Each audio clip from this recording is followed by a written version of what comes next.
when I'm experimenting with untraditional materials, I'm thinking more like a sculptor than a traditional maker of clothes. Actually, to be honest, I reckon myself more as a scenographer. I've studied scenography and I also studied costume design as a part of the scenography education. But I have done a lot of costume design works over the years. So I'm trying to get rid of this feeling. I think sometimes because I'm not like technical trained as a costume maker, so I think of myself as kind of when I'm experimenting with untraditional materials.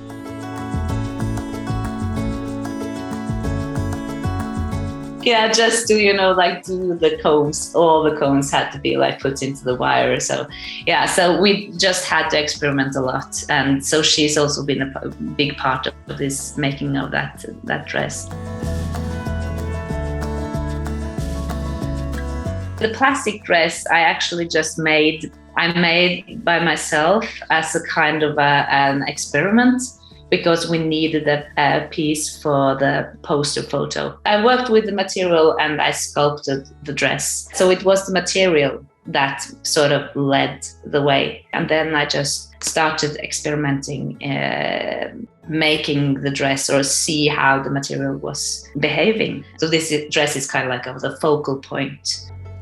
And so she's doing like improvisations out by the sea. The sound of the dress is like sort of like very subtle waves when she moves, because you have the sound of the plastic.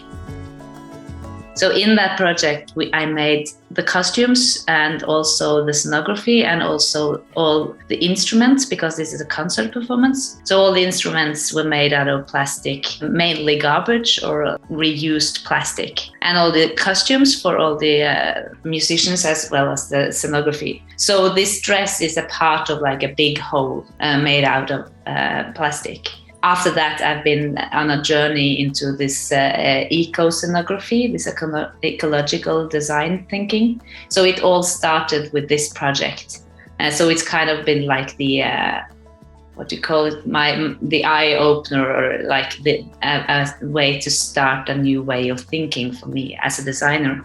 In this project and in all the other projects I've been doing with Bodil, which is the name of the singer, we've always used sound as a starting point, because she's a composer and she also does a lot of vocal improvisation.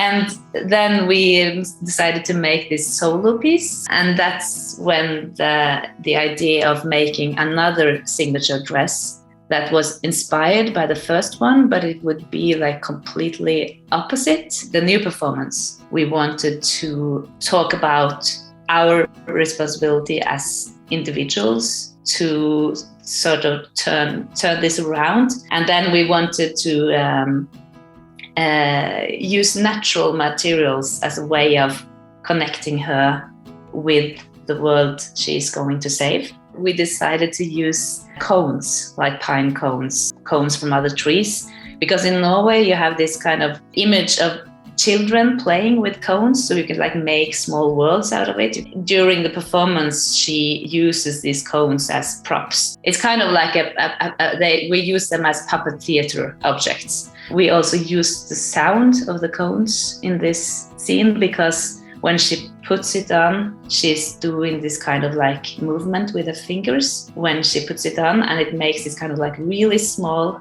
but very bright sound.